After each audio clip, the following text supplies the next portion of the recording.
All right, guys, what is going on? I am on a roll tonight getting things caught up, and this should be it for the wrestling content for now that I need to get caught up on, besides the Retro Raw review, which I did not get to watch tonight, so maybe I'll watch that tomorrow and do that tomorrow night before I go to sleep for Christmas morning. But what is going on, guys? This is the Club of the Man 1993, back here for some more wrestling news to catch up on, and a very surprising turn of events took place just, I think, like a week or two ago, I believe it was. So, recently, and again, I do not watch NXT anymore, but recently, I guess Roxanne Perez, which I saw a little bit of a taste when she wrestled a match on SmackDown. Very good talent, of course. Roxanne Perez, I guess, won that Iron Survivor Challenge for the women and became number one contender for the NXT Women's Championship. I guess the match was originally supposed to take place at NXT's New Year's Evil.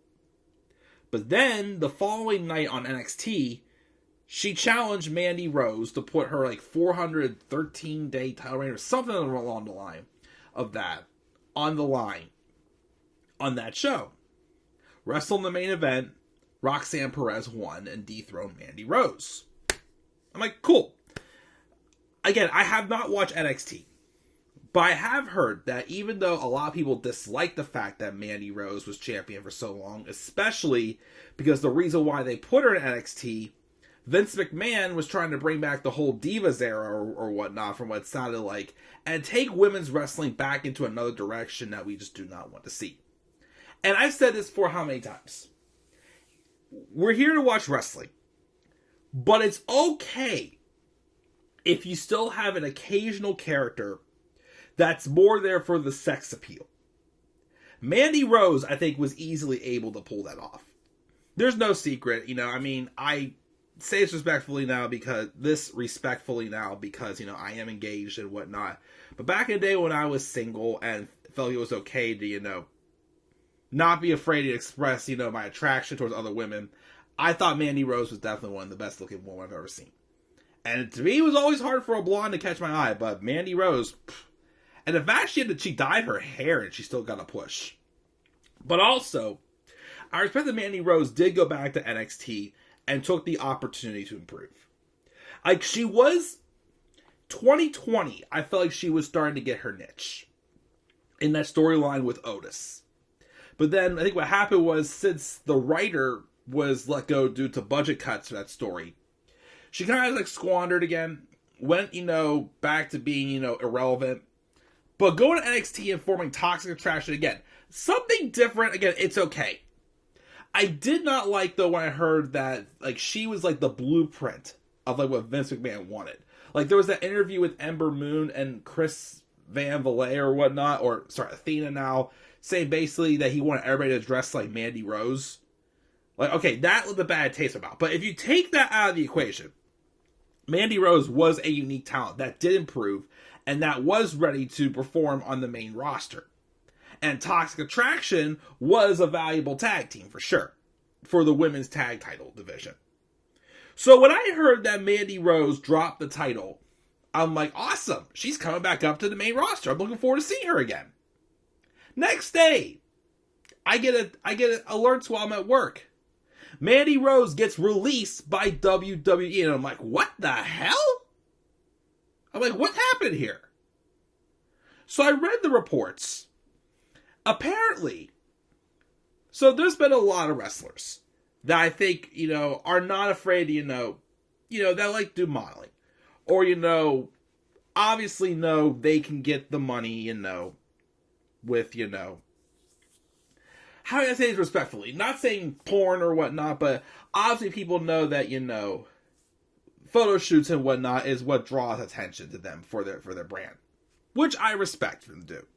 So Mandy Rose has a FanTime page, I think it's called, where obviously she posts, some more, photo shoot type, bikini type photos, or whatever you want to call it. I'm trying to keep this, toned down, Not trying to call her, like a dirty woman or something like that. She's not. I don't think she is. She obviously, even though she's not afraid to, express her body, of course, like a lot of female wrestlers aren't. She is, pretty sure she is very well dedicated to her fiance, which is former WWE superstar Tino Sabatelli, and whatnot. But I guess the rules are, if you're in WWE, you're allowed to do content like that, but it can't be like adult level. And I guess recently, Mandy Rose was knowingly posting photos on her FanTime page that was like pushing the limits. She was breaching contract. And I guess some of those photos did leak, and WWE officials found them and thought their hands were tied. And they felt they had no choice but to fire her. So she has been released, and apparently she's gone even, more dedicated since she's gotten released the past week or two. She's got like $500,000 she's made off it. So, wow, good for her, but that sucks. Because I was really looking forward to seeing Mandy Rose back on the main roster. I guess the photos were like, like her with not much on in a swimming pool, which I didn't look at them. I'm gonna be honest. Yes, I see people's photos on Instagram and whatnot, but I'm very respectful of women. I don't watch like adult like explicit content like that or whatnot. That's just not who I am. I am 100% dedicated to my fiance, and that's the only person that I'm gonna go that far with. But okay, that's a little too much information. Anyways, though. But my point being is, here's my thoughts. Mandy Rose did post that content knowingly. Yes. Yeah, she posted that. She posted stuff in sex positions with her and her fiance, Tino Sabatelli. That, again, she should not be, exposing, while under contract. She did it knowingly. Yes. Do I think she should have been punished? Yes. But do I think she should have been fired? No. I mean, I don't know whose decision it was. I understand why they did what they did. But I also think I don't think this should have been her, completely losing her job. Yes, she was in breach of contract. I feel though there is much worse, though, she could have done to get fired immediately. I mean, it could have been more so the fact that they fired her because she didn't agree to take the page down. Or she didn't agree to tone it down or something like that. Maybe that's the case. Okay, I get it, but I still think you should have just suspended her. Maybe like 30 days, fined her maybe or something. I don't know. Because some people are saying it could go back to, with Zelina Vega, when she got released from WWE originally. And I think she wanted to make an OnlyFans page, and also she didn't want to give up her Twitch. Because that was around the time where Vince McMahon was starting to take away like third-party, accounts and whatnot for wrestlers. Like Twitch and other things that they were making money off of. Because, of course, he didn't own them. So, I guess now, okay, you can do this stuff now, but there's still rules to it. So, people are comparing it to that. Because I guess the Zelina Vega wanted, like, you bring unions or something like that. I still feel like I said before, I still think Mandy Rose just should have been punished. I don't think she should have been fired. But it happened, and, she is, still doing her modeling, and, still doing the FanTime page. She even said herself, thank you for support. The page is still up. You could see her go to AEW. I don't think she's done with wrestling. Like I said, she just went to NXT, and she improved a lot. She developed a character. She found her footing.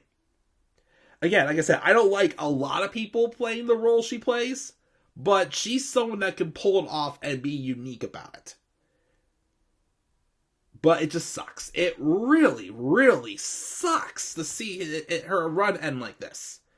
When you thought she's coming back up to the main roster, awesome, and then she gets fired. Ouch. Maybe they will work things out and bring her back. I don't know. But again, I still think she could. I mean, yes, She breached contract. She broke the rules. Again, unless maybe they told her she had to take it down, but she refused or something like that. I don't know. If she wouldn't cooperate, maybe that's why they fired her. But even that still say that. I still think they should have suspended her.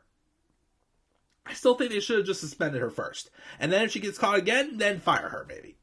Or fine her like a higher amount or something like that. I don't know.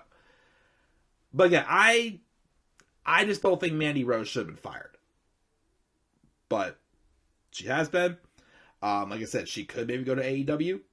I'm pretty sure, unique talent like her, could be used there, could be used elsewhere. Who knows?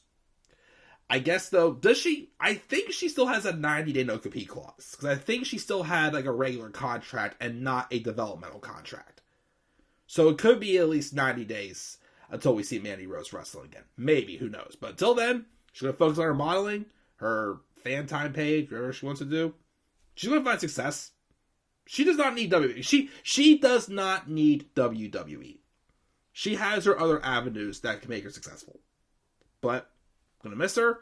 Wish her all the best, though. And, maybe it'll work something out. Who knows? I don't know. But that's my thoughts again on Mandy Rose surprisingly getting released after dropping the NXT Women's Championship. So what are your guys' thoughts on this release? Do you agree with me? Do you think Mandy should have been suspended and not fired? Or do you think she should have been fired? What do you guys think? Leave your thoughts down in the comment section below.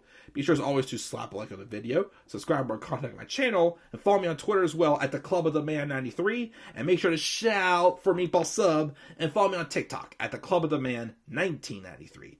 And until then, guys, I'm checking out. I'll catch you all later and have a great rest of your night. And Merry Christmas to all. And to all, a good night. Peace out, everybody.